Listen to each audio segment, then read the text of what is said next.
Sobat Kairos yang dikasihi Tuhan Yesus, renungan kita hari ini dari Injil Matius pasal 14 ayat 23. Demikian firman Tuhan.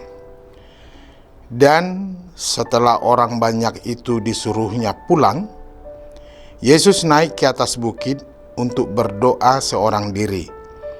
Ketika hari sudah malam, ia sendirian di situ. Demikian firman Tuhan. Sobat Kairos, Yesus mengambil waktu untuk berdoa secara pribadi kepada Allah. Yesus naik ke atas bukit seorang diri. Jika Yesus merasa doa merupakan bagian penting dalam pelayanannya, siapakah kita sehingga masih memandang remeh terhadap doa? Selain banyak contoh yang tercatat secara spesifik dalam Alkitab, diketahui bahwa Yesus seringkali menarik diri ke tempat-tempat yang sunyi untuk berdoa seorang diri. Misalnya, dalam Matius 14 ayat 23 dikatakan bahwa setelah memberkati orang banyak dan melayani mereka, Yesus naik ke gunung untuk berdoa seorang diri. Hal ini menunjukkan pentingnya bagi Yesus untuk mencari tempat kesunyian dan berkomunikasi langsung dengan Bapanya. Doa-doa pribadi seperti ini memperlihatkan kedalaman hubungan Yesus dengan Allah dan pentingnya kesunyian dalam berkomunikasi dengannya.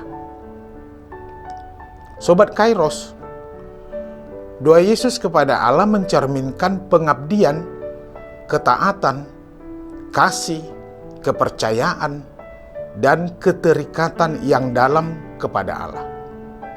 Dalam doanya Yesus mengungkapkan kebutuhannya, mencari petunjuknya, memohon bantuannya, mengucapkan syukurnya, dan menyampaikan kerinduannya kepada Allah.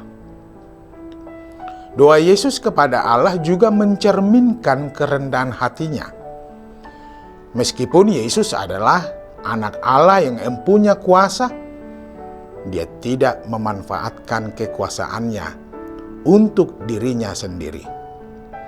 Sebaliknya, dia menunjukkan kerendahan hati dengan menyampaikan segala sesuatu kepada Allah melalui doa dan mencari kehendaknya dalam segala hal. Sobat Kairos, Tuhan ingin agar umatnya berdoa kepadanya. Berdoa dalam kekristenan adalah seperti bernafas dalam kehidupan. Dengan demikian, doa harus menjadi prioritas kita agar kerohanian kita mengalami kemajuan dan menjadi kuat. Sobat Kairos, apakah sebenarnya yang terjadi ketika kita berdoa?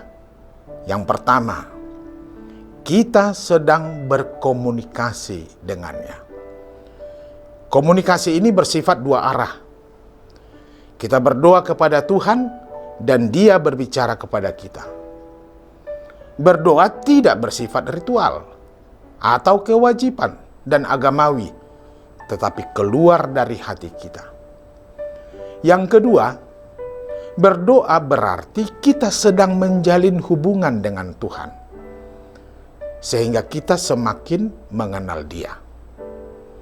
Ketiga, kita sedang membangun gaya hidup yang diselaraskan dengan sorga.